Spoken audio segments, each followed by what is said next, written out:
ආයි ළමයි අද මම කතා කරන්න යන්නේ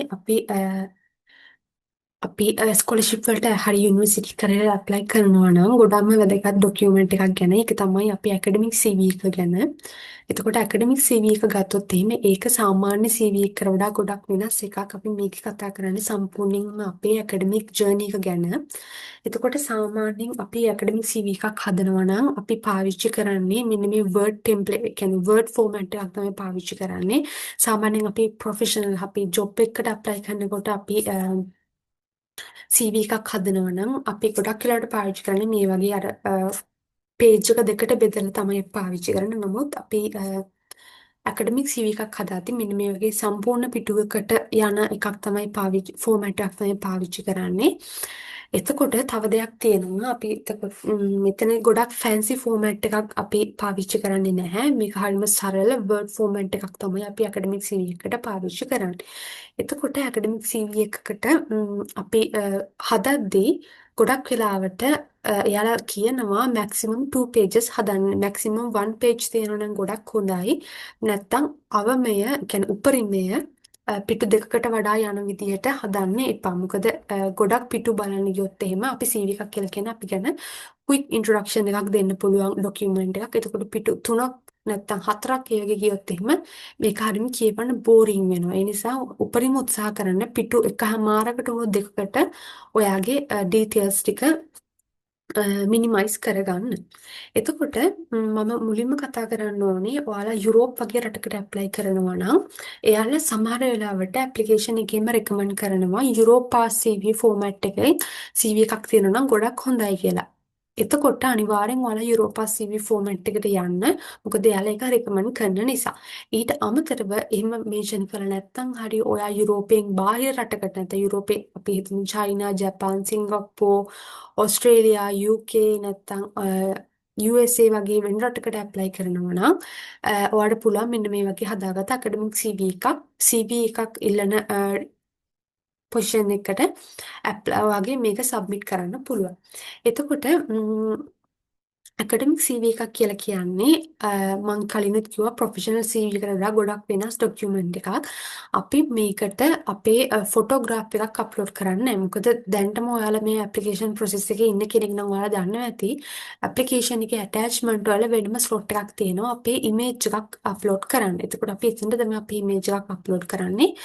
මේ CV එකට කොතනටවත් අපි අප්ලෝඩ් කරන්නේ නැහැ. අපේ ඉමේජ් එකක්. හැබැයි සමහර වෙලාවට අපේ ලෙක්චරර්ස්ලා හරි මේ CV එක ලෙක්චර් කෙනෙක්ට පෙන්නුවොත් එහෙම සමහරලාට එයාලා කියන්න පුළුවන් මේක ටිකක් ඇට්‍රැක්ටිව් වෙන්න. තනිකර මේක තියෙන වචන විතරයි. එතකොට ඇට්‍රැක්ටිව් වෙන්න මෙන්න මෙතන අපි මේ හෙඩර් පාර්ට් එක ගත්තොත් එහෙම මෙන්න මේ කොටසට අපිට ඕන නම් ෆොටෝ එකක් අප්ලෝඩ් කරන්න කියලා. හැබැයි මතක තියාගන්න ඔයාලා එහෙම අප්ලෝඩ් කරනවා නම් ගොඩක් ප්‍රොෆෙෂනල් විදිහට ගත්ත ෆොටෝ එකක් අප්ලෝඩ් කරන්න ෆැන්සි ෆොටෝ එකක් අප්ලෝඩ් කරන්න එපා. මොකද මේක අපේ ඇකඩමික් ජර්නි එක ගැන කතා කරන CV එකක්. හරි. දැන් මම ඔයාලට කියලා දෙන්න යන්නේ අපි කොහොමද අපේ ඇකඩමික් CV එක හදාගන්නේ. ඒකේ තියෙන සබ් හෙඩින්ග්ස්, වැදගත් සබ් හෙඩින්ග්ස් මොනවද කියන එක. ඉතින් මුලින්ම අපි මේ හෙඩර් පාර්ට් එකට දාන්න ඕනේ අපේ සම්පූර්ණ නම. එතකොට මේකට අපි දාන්න ඕනේ අපේ සර්නේම් එකත් එක්ක ෆුල් නේම් එක බෝල්ඩ් ලෙටර්ස් වලින් සහ බ්ලොක් ලෙටර්ස් වලින් තමයි අපි මෙතන අපේ නම මෙන්ෂන් කරන්න ඕනේ. ඊට පස්සේ අපේ උපන්දිනය, ඊට පස්සේ අපේ ෆීල්ඩ් මේල්ද කියන එක, ඊට පස්සේ අපේ නැෂනලිටි එක, ඊට පස්සේ අපේ ටෙලිෆෝන් නම්බර් එක දාද්දී අනිවාර්යෙන් කන්ට්‍රි කෝඩ් එකත් එක්ක දාන්න මතක තියාගන්න. ඊට පස්සේ ඔයාගේ ඊමේල් එක ඇඩ්‍රස් එක දාන්න ඕනේ. එතන ඔයාලා ඊමේල් එක මෙන්ෂන් කරද්දී ඔයාලගේ පර්සනල් ඊමේල් එකක් මෙන්ෂන් කරන්න. ඔයාගේ ප්‍රොෆෙෂනල් මේල් එකක් ඔයා දැනට කොහේ හරි වර්ක් කරනවා නම් ඔයාගේ වර්ක් රිලේටඩ් මේල් එකක් මෙන්ෂන් කරන්න එපා. මොකද මෙයාලා ඔයාව කන්ටැක්ට් කරගන්නේ මෙන්න මේ ඊමේල් ඇඩ්‍රස් එක හරහා. ඒක නිසා අනිවාර්යෙන්ම ඔයාගේ පර්සනල් ඊමේල් එකක් ඔයාට හැමතිස්සෙම ඇක්සස් තියෙන ඊමේල් එකක් ඔයා මෙතෙන්ට මෙන්ෂන් කරන්න. අපි මේ හෙඩේ පාර්ට් එක කම්ප්ලීට් කරගත්තයින් පස්සේ අපි එනවා අපේ අනිත් මේන් පාර්ට්ස් වලට. මුලින්ම අපි ඕනම CV එකක් හදනකොට අපි ජොබ් එකකට හරි CV එකක් හදාද්දී අනිවාර්යෙන් අපි මේ ඔබ්ජෙක්ටිව් කියන පාර්ට් එක ගොඩක් වැදගත්. මොකද මේක තමයි quick overall introduction එකක් දෙන්නේ ඔයා ගැන. ඒතර මුලින්ම ඔයා කියන්න ඕනේ දැනට ඔයාගේ currently මොනවද තියෙන academic portion එක ගැන. මම මෙතන mention කරලා තියෙනවා මම master degree එකක් කරන කෙනෙක් කියලා. එතකොට ඔයාට පුළුවන් ඔයා බැචලර් එක කරලා නම් ඉන්නේ ඔයාට කියන්න පුළුවන් ග්‍රැජුවේට් කෙනෙක් කියලා. ඔයා බැචලර් කරන ගමන් නම් ඉන්නවා ඔයාට ගැන බලන්න ඔයා අන්ඩර් ග්‍රැජුවේට් කෙනෙක්. ඊට පස්සේ දාන්න ඕනේ මොකක්ද ඔයාගේ ස්පෙસિෆික් ෆීල්ඩ් එක. ඒතර මම මෙතන මෙන්ෂන් කරලා තියෙනවා මම දැන් කරන්නේ ඇඩ්වාන්ස් මැටීරියල්ස් ඇන්ඩ් ඉනෝවේටිව් රිසයික්ලින් කියන මාස්ටර් ඩිග්‍රී එක. ඊට පස්සේ ඔයාලට කියන්න පුළුවන් ඔයාගේ මොකක් හරි ඔයා කෙමිස්ට්‍රි ස්පෙෂල් එකක් නම් නැත්නම් ඔයාලට ෆිසික්ස් පැත්තෙන් නම් නැත්නම් ඔයා බයෝ පැත්තෙන් නම් ඔයාලට පුළුවන් ඒක මෙතන මෙන්ෂන් කරන්න. ඊට පස්සේ ඔයා කියන්න පුළුවන් ඔයා ඇයි මෙන්න මේ සයිඩ් එකට කැමති. ඔයා මොකද්ද හොයන්නේ? ඔයා මොන වගේ ඒම් එකකින්ද ඔයා හොයන්නේ? මොකක් හරි ඔපචුනිටි එකක් හොයන්න. ඒතර ඔයාට කියන්න පුළුවන් මට මෙන්න මේ වගේ ස්ට්‍රෝං ඉන්ට්‍රස්ට් එකක් තියෙනවා මෙන්න මේ ෆීල්ඩ් එක ගැන. මොකද මම මගේ බැචලර් එක මෙන්න මේ ෆීල්ඩ් එකට එලයින් වෙන නිසා. ඔයාගේ ඒම් එක බොහොම ඇට්‍රැක්ටිව් විදිහට හරිම ස්මෝල් ඩිස්ක්‍රිප්ෂන් එකක් ඇතුළේ ඔයාලට මේක ලිමිට් කරන්න වෙනවා. මොකද මේක ගොඩක් වෙලාවට ඔයාලා සාමාන්‍යයෙන් පොඩි පැරග්‍රාෆ් එකක් හරිම ලස්සනට ඔයා ගැන ඉන්ට්‍රොඩියුස් කරලා දෙන්න පුළුවන් පැරග්‍රාෆ් එකක් මෙතෙන්ට පාවිච්චි කරන්න. එතකොට ඔයාගේ ඒම් එක ඔයාගේ ඉන්ට්‍රස්ට් එක ගැන ඔයාගේ කරන්ට් පොසිෂන් එක මෙන්න මේ කියන ඩීටේල්ස් දාලා එක පැරග්‍රාෆ් එකක් එක ඉන්ට්‍රොඩක්ෂන් එකක් ඔයා මෙතන හදාගෙන ඔයාගේ ගෝල්ස් ඔයාගේ ඒම්ස් ඔයාගේ ඉන්ට්‍රස්ට් මේ හැමදේම බොහොම ලස්සනට එක්ස්ප්ලেইন වෙන විදිහට ඔයාට පුළුවන් මෙතන ඉන්ට්‍රොඩක්ෂන් එකක් දෙන්න.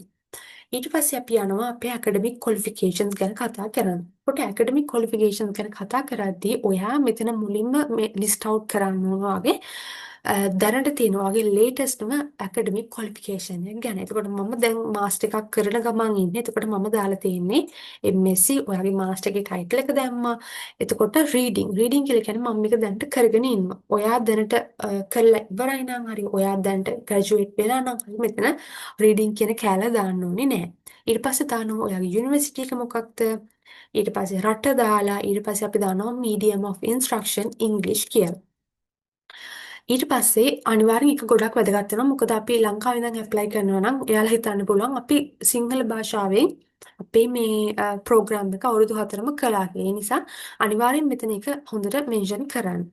ඊට පස්සේ මම යනවා මගේ දෙවනියට වැඩිපුරම ඒ කියන්නේ ඉම්පෝර්ටන්ට් එකක් තියෙන මගේ දෙවෙනි ඇකඩමික් ක්වොලිෆිකේෂන් එක ගැන කතා කරා.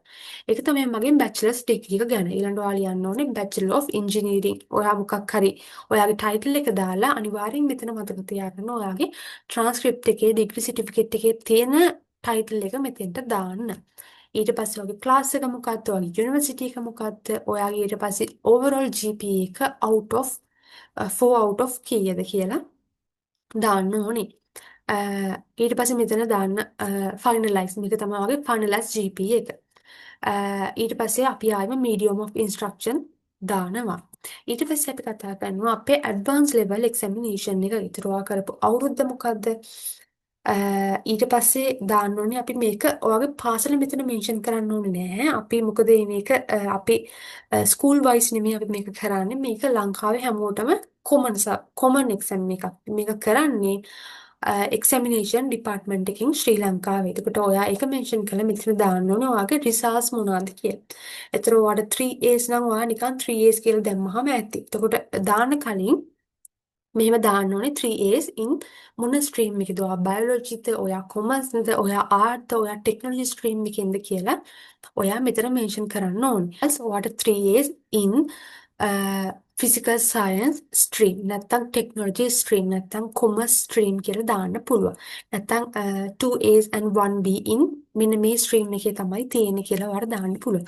ඒතකොට ඔයා මෙතන ඔයාගේ සබ්ජෙක්ට්ස් ගැන වෙනම කතා කරන්න උවමනාවක් නැහැ. මොකද අපි ගොඩක් වෙලාවට එයාලා ඇප්ලිකේෂන් වලදී ඉල්ලනවා ඔයාගේ හයර් ඩිප්ලෝමා සර්ටිෆිකේට් එක අප්ලෝඩ් කරන්න කියලා. ඒතර ඔයාගේ පුළුවන් ඔයාට A level සර්ටිෆිකේට් එක. මෙතන ගොඩක් වෙලාවට කියන්න ඕනේ අපි ලංකාවේ එඩියුකේෂන් ඩිපාර්ට්මන්ට් එකෙන් ගත්ත රජේ සීල් එක තියෙන මේ අපිට පුළුවන් නම් අන්නේ සර්ටිෆිකේට් එක අප්ලෝඩ් කරන්න. ඒක ගොඩක් වටිනවා. මොකද ඒක තමයි ලෝකෙ ගොඩ හැමතැනම පිළිගන්න. අපි වීසා වලට ඇප්ලයි කරද්දිත් අපි අන්නේ ඩොකියුමන්ට් එක තමයි අපි සබ්මිට් කරන්න ඕනේ. ඊට පස්සේ අපි A level ගැන වගේම O level ඊට පස්සේ අපිට තියෙන O level exam එක ඊට පස්සේ අපි ඒක මෙන්ෂන් කරලා ඔයා කරපු අවුරුද්ද මෙන්ෂන් කරලා අයම කියන්න ඕනේ conducted by the examination department of Sri Lanka. ඊට පස්සේ ලියනවා results ඔයාට 9 days ද 8 days 1B ද අන්න එහෙම මෙන්ෂන් කරන්න ඕනේ. එතකොට මෙතන ඔයාට ඕන නම් පුළුවන් medium of instruction සිංහල. නැත්නම් ඔයා සිංහලෙන් නෙමෙයි ඉංග්‍රීසි medium වලින් ඔයාගේ A levels O levels කරන ඔයාට පුළුවන් ඉංග්‍රීසි කියලා මෙතන මෙන්ෂන් කරන්න. ඊට පස්සේ අපි එතන අපේ ඔක්කොම ඇකඩමික් ක්වොලිෆිකේෂන් ඉවරුණාට පස්සේ ඔයා දැනට IELTS කරලා තියෙනවා නම් ඔයාට පුළුවන් completed IELTS. මම මෙතන කළේ computer based. එතකොට computer based නැත්නම් ඔයා physical ද කළේ නැත්නම් ඔයා online ද කළේ අන්න එක mention කරලා ඊළඟට මෙතන අපි දාන්න ඕනේ overall results එක ඔයාට 6.5 ද ඔයාට 7 ද කියලා මෙතන දානවා. ඊට පස්සේ අපි කැටගරයි කරනවා written වලට writing වලට අපිට 7යි. speaking වලට 6යි. ඊට පස්සේ listening වලට 6.5ද අන්න ඒ වගේ කියලා අපි ඒ කැටගරි 4 වෙන වෙනම මෙන්ෂන් කරන්න ඕන. ඊපස්සේ අපිට කතා කරන්න පුළුවන් අපේ රිසර්ච් එක්ස්පීරියන්ස් එක ගැන. රිසර්ච් අපි දන්නවා ලංකාවේ නම් අන්ඩර්ග්‍රැජුවේට් කාලේ අපි හැමෝම ෆයිනල් ඉයර් එකේදී රිසර්ච් එකක් අනිවාර්යෙන් කරනවා. එතකොට ඔයාට පුළුවන් ඔයාගේ අන්ඩර්ග්‍රැජුවේට් රිසර්ච් තීසිස් එක ගැන මෙතන කතා කරන්න. එතකොට අපි මුලින්ම දානවා ටයිටල් එක මොකක්ද ඊට පස්සේ ඔයාගේ සුපර්වයිසර් කවුද කියලා මෙන්ෂන් කරන්න. ඊට පස්සේ ඔයාට පුළුවන් බොහොම සෙන්ටෙන්ස් වාක්‍ය 4ක 5ක වගේ පොඩි විස්තරයක් දාන්න පුළුවන් ඔයාගේ රිසර්ච් එක ගැන. එතකොට මේකේ ඔයා මෙන්ෂන් කරන්න ඕනේ ඔයාගේ රිසර්ච් එක ගොඩාක්ම highlighting parts ටික තමයි. ඔයා මොකක් හරි specific property එකක් improve කරන්න නම් ඔයාට පුළුවන් වුණා නම් මොකක් හරි අලුත්ම දෙයක් හොයාගන්න. නැත්නම් ඔයා නැනෝ ටෙක්නොලොජි පැත්තෙන් කළා නම් මොකද්ද ඔයාට තිබ්බ ගොඩක්ම outstanding property එක ඔයාට තිබ්බ outstanding results එක මොකක්ද කියලා ඔයා මෙතන පාවිච්චි කළා නම් මොකක් හරි ගොඩක් specific raw material එකක් පාවිච්චි කරා නම් අන්න ඒ වගේ ගොඩක්ම highlighting most highlighting part එකක් තියෙනවා ඔයාගේ research එකේ මෙතන ඔයාට mention කරන්න පුළුවන් ඒක ගොඩාක් ලොකු paragraph එකක් විතර දාන්න එපා උපරිම වාක්‍ය 5ක 4ක වගේ පොඩි paragraph එකක් මෙතන mention කරන්න. ඊට පස්සේ අපි කතා කරනවා අපේ publications ගැන. publications ගැන කතා කරද්දී අපිට publications වර්ග කීපයක් කතා කරන්න පුළුවන්. ඔයාට දැනට conference paper එකක් තියෙනවා නම් නැත්නම් full paper article එකක් තියෙනවා නම් ඔයාට book chapter එකක් තියෙනවා නම් ඒ වගේ දේවල් මෙතනට දාන්න පුළුවන්. එතකොට අපි මෙතන publication list out කරද්දී අපේ latestම publication එක තමයි අපි මෙතනට දාන්න ඕනේ. අපි හිතමු අපි දන්නවා අපි හැමෝම final එකේදී අන්ඩර්ග්‍රැජුවේට් කාලේ අපි රිසර්ච් එකක් කරනවා. ඒ වගේම තමයි අපේ යුනිවර්සිටි වලින් කොන්ෆරන්ස් තියෙනවා. අපිට ඒ ඇබ්ස්ට්‍රැක්ට් එක අඩුම තරමේ ඇබ්ස්ට්‍රැක්ට් එක හරි පබ්ලිෂ් කරගන්න පුළුවන්. ඒතර ඔයා දාන්න ඕනේ ඇබ්ස්ට්‍රැක්ට් පබ්ලිකේෂන්. මෙන්න මේ ටයිටල් එක මෙන්න මේ රිසර්ච් එක තමයි කළේ. මෙන්න මේ ප්‍රෝග්‍රෑම් එක යටතේ. මොකද්ද අපේ යුනිවර්සිටි එකේ තිබෙන ICIET. ඒතර ඔයා දාන්න ඕනේ ඒකේ සම්පූර්ණ තේරුම මොකක්ද කියලා. ICIT කියලා දාලා හරියන්නේ නැහැ. දාන්න ඕනේ International Conference of මොකක්ද කියලා දාලා within the brackets ICIT මොන year එකේද ඔයා මේක publish කළේ කියලා දාන්න ඕනේ. ඊට පස්සේ ඒක තමයි ඔයාගේ latest. ඊට පස්සේ ඔයාට තව publication එකක් තිබ්බා ඔයා දාන්න ඕනේ මේක date පිළිවෙලට. මුලින්ම publish කරපු එක අන්තිමට දාන්න ඕනේ. ඔයා අන්තිමට publish කරපු එක තමයි මුලින් දාන්න ඕනේ. කියන්නේ date එක අපි අර academic qualification දැම්මා වගේ ඔය latestම publication එක තමයි මුලින්ම දාන්න ඕනේ. එතකොට මම මෙතන මගේ ResearchGate account එක mention කළේ මට publications කීපයක් තියෙනවා. එතකොට one by one මම මෙතන ඒක දැම්මොත් එහෙම මේ මගේ CV එකේ ගොඩාක් ඉඩ ප්‍රමාණයක් යනවා. ඒ නිසා තමයි මොකද අපි in details මේක දාන නිසා මම දැම්මේ. ඊට අමතරව ඔයාට අපි හිතමු ඔයාට එක ආටිකල් පබ්ලිකේෂන් එකක් තියෙනවා. ඒතර ඔයා දාන්න ටයිටල් එක මෙන්න මේක. ඔයා පබ්ලිෂ් කළේ මෙන්න මේ ජර්නල් එකේ සහ ඔයාගේ DOI එක මෙතන මෙන්ෂන් කරන්න ඕනේ. අන්න ඒ ටික තිබ්බනම් හොඳටම ඇති. ඔයාට පබ්ලිකේෂන් දෙකක්ද තියෙන්නේ තුනක්ද තියෙන්නේ ඒක දාන්න ඕනේ. ඔයා හැබැයි මෙන්ෂන් කරන්න ඕනේ ඔයාට තියෙන්නේ book chapter එකක්ද full paper article එකක්ද නැත්නම් conference paper publication එකක්ද කියන එක අනිවාර්යෙන් දාලා තමයි ඔයාගේ විස්තර දාන්න ඕනේ. ඊට පස්සේ මම කතා කරනවා awards and achievements ගැන. එතකොට මෙතන අපි awards කියලා ගන්නේ ඔයා දැනට ඔයාට තියෙන හොඳ මොකක් හරි ඔයාගේ දක්ෂතාවයකට හම්බ වෙච්ච ඔයාට award එකක් තියෙනවා. අපි හිතමු ඔයා යුනිවර්සිටි එකේ ඉන්නකොට ඔයාට හම්බ වුණා Dean's Awards. ඔයාගේ GPA ඔයාගේ semester wise GPAs වලට ඔයාට හම්බ වුණා Dean's Award හම්බ වුණා නම් ඔයාට පුළුවන් ඒක මෙන්ෂන් කරන්න. ඒක මෙන්ෂන් කරද්දී ඔයාට හම්බෙච්ච specific semester එක ඔයා දාන්න ඕනේ. ඊට පස්සේ අපිට පුළුවන් ඔයා කොන්ෆරන්ස් එක ප්‍රසන්ට් කරන ඔයාට හම්බුනා නම් best oral presenter මොකකට හරි නැත්නම් best poster presentation එකට හරි award එකක් හම්බුනා ඔයාට ඒක මෙන්ෂන් කරන්න පුළුවන්. ඊට පස්සේ ඔයාට මොකක් හරි අවෝඩ් එකක් හම්බුනා නම් ඔයා යුනිවර්සිටි එකේ කරපු මොකක් ඔයා සොසයිටි එකේ ඉඳලා ඔයාට ප්‍රෙසිඩන්ට් හිටපුෙකුට ඔයාට අවෝඩ් එකක් හම්බුනා නම් වසරේ හොඳ බෙස්ට් ප්‍රෙසිඩන්ට් ඔයාට අවෝඩ් එකක් හම්බුනා නම් ඔයාට පුළුවන් අන්න ඒක මෙතන මෙන්ෂන් කරන්න. ඔයාට මොකක් හරි අවෝඩ් එකක් හරි අචීව්මන්ට් එකක් හරි තියෙනවා නම් ඔයාට පුළුවන් අන්න ඒ වගේ දේවල් මෙතන මෙන්ෂන් කරන්න. ඒතකොට ඔයා මොකක් හරි සොසයිටි එක ප්‍රෙසිඩන්ට් කෙනෙක් විදිහට හිටියා නම් ඔයාට පුළුවන් ඒකට මොකක් හරි ඔයාට අවෝඩ් එකක් හම්බුණා නම් අන්න ඒ වගේ දේවල් මෙන්න මෙතන ඔයාට දාන්න පුළුවන්. ඊට අමතරව ඔයා ඉස්කෝලේ යන කාලේ හැම අවෝඩ් එකම මෙතන මෙන්ෂන් කරන්නේ නැහැ. අපිට ඔයාට හම්බුණා නම් බෙස්ට් ස්ටුඩන්ට් ඉන් දි මේ ස්පෙસિෆික් ස්ට්‍රීම් එකේ මෙන්න මේ අවුරුද්දේ ඔයාට බෙස්ට් ස්ටුඩන්ට් අවෝඩ් එක හම්බුණා නම් අන්න ඒ වගේ දෙයක් හම්බුණා නම් අන්න ඒ වගේ ස්පෙસિෆික් දෙයක් තියෙනවා නම් ඒවා මෙතන මෙන්ෂන් කරන්න පුළුවන්. ඒවා මෙන්ෂන් කරද්දී අවුරුද්දත් එක්ක මෙන්ෂන් කරන්න. ඊට පස්සේ අපි කතා කරනවා අපේ work experience ගැන. work experience ගැන කතා කරද්දී අපි හරියටම අපේ academic qualifications ගැන කතා කළා වගේ අපි date එකට තමයි priority එක දීලා අපි මෙතන list out කරන්න ඕනේ. ඔයාගේ දැනට ඔයා මොකක් හරි job එකක් කරනවා නම් ඒක තමයි අපි මුලින්ම දාන්න ඕනේ. ඉතින් ඒක දාද්දී ඔයාගේ position එක දැම්මා. ඔයා කොතනද work කරන්නේ කියන එක දාලා ඊට පස්සේ ඔයාගේ date ඔයා පටන් ගත්ත දවස අවසාන දවස දාන්න ඕනේ. ඔයාගේ end date එකක් නේ. ඔයා දැනට ඒකේ වැඩ කරනවා නම් අපිට පුළුවන් මෙතන මේ end date කියන තැනට present කියලා දාන්න පුළුවන්. ඊට පස්සේ ඔයා මේ ජොබ් එකට කලින් තව ජොබ් එකක් කරලා නම් ඔයාට ඒක මෙන්ෂන් කරන්න පුළුවන්. ඔයා යුනිවර්සිටි යන කාලේ ඉන්ටර්න්ෂිප් එකක් කරලා නම් ඔයාට ඒක මෙන්ෂන් කරන්න පුළුවන්. අන්න ඒ වගේ ඔයාට work experience තියෙනවා නම් අන්න ඒ වගේ දේවල් මෙතෙන්ට දාන්න පුළුවන්. ඊට පස්සේ අපි කතා කරන්නේ එක්ස්ට්‍රා කරිකියුලර් ඇක්ටිවිටීස් ගැන. එක්ස්ට්‍රා කරිකියුලර් ඇක්ටිවිටීස් කියලා කියන්නේ ඔයාට වොලන්ටියර් කන්ට්‍රිබියුෂන් එකක් වගේ මොකක් හරි තියෙනවා. ඔයා සමහර වෙලාවට යුනිවර්සිටි එකේ ක්ලබ්ස් වල සාමාන්‍ය ලියෝ ක්ලබ් එකේ අපි හිතමු අයිසෙට් ක්ලබ් එකේ වගේ ඉද්දි ඔයා මොකක් හරි සමාජ සේවයක් කළා නම් අපි හිතමු මොකක් හරි ඔයාලා හොස්පිටල් එකකට ගිහිල්ලා මොකක් හරි ප්‍රොජෙක්ට් එකක් කරනවා. නැත්නම් ඔයාලා ඉස්කෝල එක දුෂ්කර පළාතක ඉස්කෝල එක ප්‍රොජෙක්ට් එකක් කරනවා. අන්න ඒ වගේ දෙයක් තියෙනවා නම් ඔයාට මෙතන මෙන්ෂන් කරන්න පුළුවන් ඔයාලගේ වොලන්ටියර් කන්ට්‍රිබියුෂන් එකක් විදිහට. ඊට පස්සේ ඔයා යුනිවර්සිටි එක සොසයිටි එක අපි හිතමු ට්‍රෙෂරර් විදිහට හිටියා ප්‍රෙසිඩන්ට් විදිහට හිටියා අන්න ඒ වගේ දේවල් මෙන්ෂන් කරන්න පුළුවන්.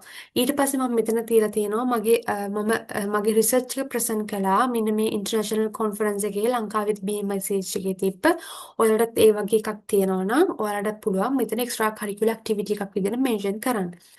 අන්තිමට තමයි අපි දාන්න ඕනේ අපි මොනවා හරි සොසයිටි එක මෙම්බර් කෙනෙක් විදිහට හිටියා නම් මොකක් හරි ඔයාලට ස්පෙસિෆික් පොසිෂන් එකක් තිබ්බේ නෑ. හැබැයි ඔයා මෙම්බර් කෙනෙක් විදිහට හිටියා. එහෙම කියලා ඔයා ගොඩාක් මෙම්බර්ෂිප්ස් දාන්න එපා. ගොඩක් වැදගත් දෙකක් විතර දාන්න. ඒතර ඉස්කෝලේ යන කාලේ ඔයාගේ ස්කූල් එකේ තිබුණු මොකක් හරි සොසයිටි එක ඔයා හිටියා කියන ඒවා මෙතෙන්ට වැදගත් වෙන්නේ නෑ. ඒ නිසා ඒවා දාන්න යන්න එපා. ඊට පස්සේ අපිට තියෙනවා ප්‍රොෆෙෂනල් මෙම්බර්ෂිප්ස්. ප්‍රොෆෙෂනල් මෙම්බර්ෂිප් කියලා කියන්නේ සමහරලාට ඔයාලා දැනටම යුනිවර්සිටි හරි ස්කෝලර්ෂිප්ස් වලට හරි ඇප්ලයි කරනවා. ඔයාලා දැකලාද සමහර වෙලාවට අපේ ඇප්ලිකේෂන් එකේම එක කොටසක් තියෙනවා අපේ ප්‍රොෆෙෂනල් මෙම්බර්ෂිප්ස් ගැන දාන්න. ප්‍රොෆෙෂනල් මෙම්බර්ෂිප් එකක් කියලා කියන්නේ අපි ලියෝ ක්ලබ් එකේවත් අපේ අයිසෙක් ක්ලබ් එකේවත් මෙම්බර්ෂිප් එක නෙමෙයි. මේක අපි කතා කරන්නේ මේක ඉන්ටර්නැෂනල් මෙම්බර්ෂිප් එකක් නැත්තම් ප්‍රොෆෙෂනල් මොකක් හරි බොඩි එක්ක ඔයාට මෙම්බර්ෂිප් එකක් තියෙනවා නම් අනිවාර්යෙන් මෙම්බර්ෂිප් එකක් තියෙනවා නම් ඔයාට මෙම්බර්ෂිප් ID නම්බර් එකක් තියෙන්න ඕනේ. එතකොට ඔයාලා දැකලා ඇති සමහරවිට ඒ ඇප්ලිකේෂන් වල මම කලින් කිව්වා වගේ පුරවන්න තියෙනවා නම් හැබැයි ඒක මැන්ඩේටරි පාර්ට් එකක් නෙමෙයි. මොකද මේ වගේ මෙම්බර්ෂිප් හැමෝටම නැති වෙන්න පුළුවන්. මේ මෙම්බර්ෂිප් ගන්න සමහර වෙලාවට මන්ත්ලි හරි නැත්නම් yearly හරි ඒ වගේ ඔයාලට පේ කරන්න වෙනවා. එතකොට ඒ නිසා ඒක මැන්ඩේටරි පාර්ට් එකක් නෙමෙයි. හැබැයි at least ඔයාට එකක් හරි තියෙනවා නම් ගොඩක් වටිනවා. ඔයාට ඒක දාන්න පුළුවන්. මෙහෙම අපිට ඇප්ලිකේෂන් එකේම තියෙනවා නම් අනිවාර්යෙන් තියෙනවා ඔයාගේ මොකද්ද මෙම්බර්ෂිප් බොඩි එක මොකක්ද ඔයාගේ මෙම්බර්ෂිප් ID එක මොකක්ද සහ ඔයා මෙම්බර්ෂිප් එක පටන් ගත්ත දවස මොකක්ද කියන විස්තර තුන අනිවාර්යෙන් මෙන්ෂන් කරන්න තියෙනවා. හැබැයි ඔයාගේ CV එකට ඔයාට කිසිම මෙම්බර්ෂිප් එකක් නැහැ. මෙන්න මේ වගේ ඉන්ටර්නැෂනල් හරි ප්‍රොෆෙෂනල් බොඩි එක හරි. ඔයාට පුළුවන් මේ කොටස නොදා ඉන්න. නැත්තම් ඔයාලට මොකක් හරි තියෙනවා නම් මෙන්න මේ වගේ ID membership ID නම්බර් එකත් එක්ක ඔයාලට පුළුවන් මෙතන මෙන්ෂන් කරන්න. එතකොට මෙහෙම දාද්දී අපි කෙලින්ම ඇබ්‍රිවියේෂන් එක විතරක් දාලා නවතින්නේ නැහැ. අපි මුලින්ම දාන්න ඕනේ මොකක්ද ඒ බොඩි එකේ සම්පූර්ණ නම දාලා ඊට පස්සේ අපි within the brackets අපි ඇබ්‍රිවියේෂන් එක දාන්න ඕනේ.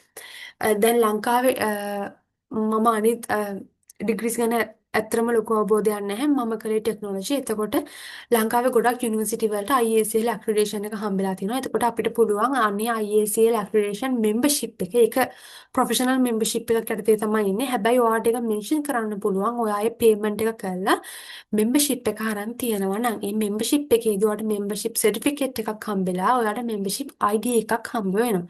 ඔයාට අන්න එහෙම තියෙනවා නම් ඔයාට මෙන්න මෙතන ඒක මෙන්ෂන් කරන්න පුළුවන්. එහෙම නැත්නම් කිසිම දෙයක් දාන්න නැතුව මෙන්න මේ කොටස ඇඩ් නොකර ඔයාට වගේ CV එක හදන්නත් පුළුවන්. ඊළඟට අපි කතා කරනවා රිෆරන්ස් ගැන. අතන රිෆරන්ස් කියලා කියන්නේ ගොඩක් වැදගත් පාර්ට් එකක් ඔයාගේ CV එකේ තියෙන. ඔයා දැනට මම වගේ රිසර්ච් ඇසිස්ටන්ට් කෙනෙක් හරි නැත්නම් ටීචිං ඇසිස්ටන්ට් කෙනෙක් විදිහට හරි ඔය යුනිවර්සිටි එකේ වැඩ කරනවා නම් ඔයා මේ CV එක හදනකොට ඔයාට පුළුවන් ඔයාගේ රෙෆරලා දෙන්න ඔයාගේ යුනිවර්සිටි එකේ ඉන්න ඇකඩමික් ස්ටාෆ් එකේ දෙන්නෙක් දාන්න පුළුවන්. එතකොට මෙහෙම දානකොට අනිවාර්යෙන් ඔයාගේ දැනට යන රිසර්ච් එකේ සුපර්වයිසර්ව දාන්න එක රෙෆරි කෙනෙක් විදියට. අනිත් කෙනා විදියට ඔයා ගැන අවබෝධයක් තියෙන ඔයාගේ පබ්ලිකේෂන් වල ඉන්න කවුරු හරි නැත්නම් ඔයාට උගන්වපු කෝස් වර්ක් කරපු ප්‍රොෆෙසර් කෙනෙක් හරි ડોක්ටර් කෙනෙක් හරි මෙන්ෂන් කරන්න. එහෙම දාද්දී ඔයාලා අනිවාර්යෙන් එයාලගේ රික්වෙස්ට් එකක් කරන්න මම මෙහෙම ස්කෝලර්ෂිප් එකට ඇප්ලයි කරනවා මෙහෙම CV එකේ සර් ඕ මැඩම් ඔයාගේ රෙෆරි කෙනෙක් විදිහට ඔයාගේ ඩීටේල්ස් ඇඩ් කරාට කමක් නැද්ද කියලා. මොකද සමහර වෙලාවට අපි මෙහෙම රෙෆරිලා මෙන්ෂන් කරන් පස්සේ අපේ යුනිවර්සිටි එක ඩිරෙක්ට්ලි එයාලව කන්ටැක්ට් කරගන්නවා අපි ගැන විස්තරයක් මොන හරි දැනගන්න ඕන. එතකොට එහෙම කන්ටැක්ට් කරගන්න වෙලාවේ ඔයා ගැන ඩීටේල්ස් දෙන්න ඔයාගේ රෙෆරිට අවබෝධයක් තියෙන්න ඕනේ. නැත්නම් එයා නොදැනුවත් ඔයා මේක කළොත් එයා එතන පොඩි මිස්අන්ඩර්ස්ටෑන්ඩින් එකක් වෙන්න පුළුවන්. ඒ වගේම තමයි මම කියන්න ඕනේ ඔයාලා රෙකමෙන්ඩේෂන්ස් වලට කවුරු හරි ඇප්ලිකේෂන් එකේදී මෙන්ෂන් කරනවා නම් ඒ දෙන්නව ගොඩක් වෙලාවට ගොඩක් හොඳයි ඔයාලා ඒ දෙන්නවම ඔයාගේ රෙෆරිලා විදිහට CV එකෙත් මෙන්ෂන් කරනවනේ. අපි හිතමු දැනට ඔයා යුනිවර්සිටි ඇකඩමික් රිලේටඩ් ජොබ් එකක් නෙමෙයි කරන්න ඔයා මොකක් හරි වෙන බොඩි එක ජොබ් එකක් කරන්න කියලා. එතකොට ඔයාට පුළුවන් මෙතන ඔයාගේ එක්කෙනෙක් දාන්න පුළුවන් ඔයාගේ ඉන්ස්ටිටියුට් එකේ නැත්නම් ඔයාගේ කම්පැනි එකේ GM හරි ඔයා දැන් ප්‍රොඩක්ෂන් විදිහට ප්‍රොඩක්ෂන් එක්සිකියුටිව් කෙනෙක් විදිහට වැඩ කරනවා ඔයාගේ ප්‍රොඩක්ෂන් මැනේජර් එයාව මෙන්ෂන් කරන්න පුළුවන්. එහෙම මෙන්ෂන් කරාදී අනිවාර්යෙන් එයාගේ නම දාලා ඉන්ස්ටිටියුට් එක නැත්නම් කම්පැනි එක දාලා අනිවාර්යෙන් එයාගේ ඊමේල් එකයි ෆෝන් නම්බර් එකයි මෙන්ෂන් කරාදී එයාගේ බිස්නස් ඊමේල් එක බිස්නස් ටෙලිෆෝන් නම්බර් එක මෙන්ෂන් කරන්න. නැත්නම් එයාගේ පර්සනල් ඩීටේල්ස් දාන්න යන්න එපා. එහෙම දානකොට අනිවාර්යෙන් එක්කෙනෙක් ඔයා එහෙම දැම්මොත් අනිත් එක්කෙනා ඔයාගේ අන්ඩර් ග්‍රැජුවේට් කාලේ ඔයාගේ රිසර්ච් සුපර්වයිසර් නම් ගොඩක් හොඳයි. මොකද එයා දන්නවා ඔයාගේ ස්කිල්ස් ගැන, එයා දන්නවා ඔයාගේ කැපබිලිටි එක ගැන, කැපැසිටි එක ගැන දන්නවා. එතකොට අන්න ඒ වගේ කෙනෙක් දානවා නම් හොඳයි. එතකොට දැනට ජොබ් එකක් කරන කෙනෙක් නම් අනිවාර්යෙන් එහෙම දාන්න. ජොබ් එකක් කරන කෙනෙක් නම් අනිවාර්යයෙන්ම නැහැ ඔයාගේ කම්පැනි එකට අදාළ කෙනෙක් දාන එක. නැත්තම් ඔයාටත් අනිත් වගේම දෙන්නම ඔයාගේ යුනිවර්සිටි එකේ ප්‍රොෆෙසර් කෙනෙක් නැත්තම් ડોක්ටර් කෙනෙක් මෙතනට දාන්න පුළුවන්.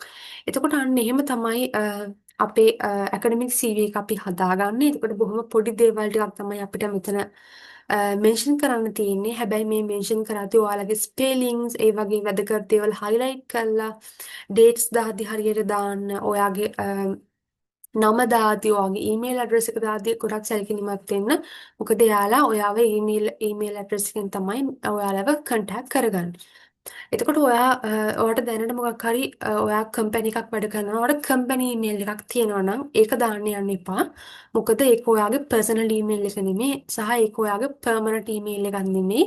ඔයාගේ පර්සනල් ඊමේල් එක දාන්න හැමදෙස්සෙම ඔයාට ඇක්සස් තියෙන ඊමේල් ඇඩ්‍රස් එකක් දාන්න මෙතන ඔයාගේ විස්තර දාද්දි. එතකොට මේක බොහොම ඇට්‍රැක්ටිව් විදිහට හදාගන්න ඕන එකක්. ගොඩාක් වචන දාන්න යන්න එපා. හැමතිස්සෙම බුලට් ෆෝමැට් එකකින් පාවිච්චි කරන්න. මොකද එතකොට අපි හැමතිස්සෙම බුලට් ෆෝමැට් එකකින් තියදී අපිට ඉක්මනට අයි කැචින් වෙනවා වැඩි ඒ වගේ වැදගත් ඒවා. එතකොට ඒ වගේ ඔයාගේ CV එක හදාගන්න. එතකොට පිටු දෙකකට වඩා අඩුම තරමේ පිටු එකමාරෙන් එහාට යන්න දෙන්න එපා. ඔයාගේ පබ්ලිකේෂන්ස් ගැන, අවෝඩ්ස් ගැන ඔයාගේ work experience ගැන ඒ වගේ දේවල් දාද්දි හරියට සැලකිලිමත් වෙලා දාන්න. හැමතිස්සෙම ඔයා මේ details දාද්දි ඔයා application එකේත් අපි දන්නවා අපේ personal information, work experience, academic qualification පුරවන්න වෙන වෙනම categories තියෙනවා. එතකොට අන්න ඒවත් එක්ක compatible වෙන data දාන්න. නැත්නම් ඔයා CV එකේ වෙන විස්තරයක් දාලා එතන වෙන විස්තරයක් දැම්මොත් එතන යාළුවට misunderstanding එකක් වෙන්න පුළුවන්. ඔයාගේ application එක reject වෙන්න පුළුවන්. ඒ නිසා අනිවාර්යෙන් හැමතිස්සෙම හොඳට කාලය අරන් මේවා පුරවන්න CV එක හදද්දි හැමතිස්සෙම හොඳට තමන්ගේ ඩීටේල්ස් හරියට ෆිල් කරන්න. ඒ වගේම තමයි ඔයාලා chat GPT වගේ දේවල් පාවිච්චි කරන්න එපා. මොකද එයාලා අපේ ඇප්ලිකේෂන් එකක් ඉවැලියුවේට් කරන්නේ අපිට වඩා ගොඩක් එක්ස්පීරියන්ස් තියෙන අය. එතකොට එයාලට අනිවාර්යෙන් දැක්ක ගමන් කියන්න පුළුවන් ෆෝමැට් එකක්. මේක chat GPT එකක්ද මේක AI ජෙනරේට් එකක්ද නැත්නම් මේක ඔයා තනියම ලියපු එකක්ද කියලා. සමහර වෙලාවට අපේ විස්තරයක් අපි දීලා අපිට ඒක chat GPT ලවා නැත්නම් මොකක් හරි AI tool එකක් පාවිච්චි කරලා ඒක පොඩ්ඩක් polish කරගන්න පුළුවන්. අන්න ඒ වගේ දෙයක් කමක් නැහැ. හැබැයි ඔයා කෙලින්ම ප්‍රශ්නේ දීලා යාට තනිකර උත්තරේ ලියන්න දෙන්න. තනිකර එයා දෙන උත්තරෙම පාවිච්චි කරන්න එපා. එතකොට මේ ඒකෙන් ඔයාගේ ලකුණු අඩු වෙන්න පුළුවන්. ඔයා අප්ලෝඩ් කරන මේ හැම ඩොකියුමන්ට් එකකටම ඔයාට ලකුණු ඉවැලුවේෂන් ප්‍රොසෙස් එකේදී ලකුණු ප්‍රමාණයක් හම්බ වෙනවා. සාමාන්‍යයෙන් ඔයාගේ CV එකට ලකුණු 5ක් වගේ තමයි හම්බ වෙන්නේ. ඔයාගේ පබ්ලිකේෂන්ස් වල ඔයාට ලකුණු හම්බ වෙනවා.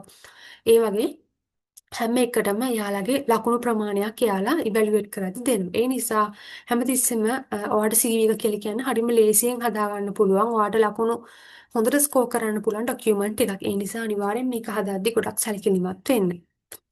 ඉතින් ඔයාලට මේ ගැන තව මොන හරි විස්තර දැනගන්න ඕන නම් ඔයාලට මේ ෆෝමැට් එක ඕනි නම් අනිවාර්යෙන් කමෙන්ට් එකක් දාන්න. එතකොට මම ඔයාලට මේ ෆෝමැට් එක මට ඔයාලට එවන්න පුළුවන්. ඊට අමතරව ඔයාලට මොන හරි මේ ගැන සම්බන්ධ ගැටලුවක් තියෙනවා නම් අනිවාර්යෙන් කමෙන්ට් එකක් දාන්න. එතකොට මට ඔයාලට ඒ ගැන කියලා දෙන්න පුළුවන්. ඉතින් මේ වීඩියෝ එක බලපු ඔයාලා හැමෝටම ගොඩක් ස්තුතියි. මේ වගේම අපිත් එක්ක එක දිගට රැඳිලා ඉන්න. තව ස්කෝලර්ෂිප්ස් ගැන අප්ඩේට්ස් ඔයාලගේ ඇකඩමික් ජර්නි එකට වැදගත් වෙන ඩීටේල්ස් ගැන කතා කරන්න මම ඉස්සරහට බලාපොරොත්තු වෙමින් ඉන්නවා.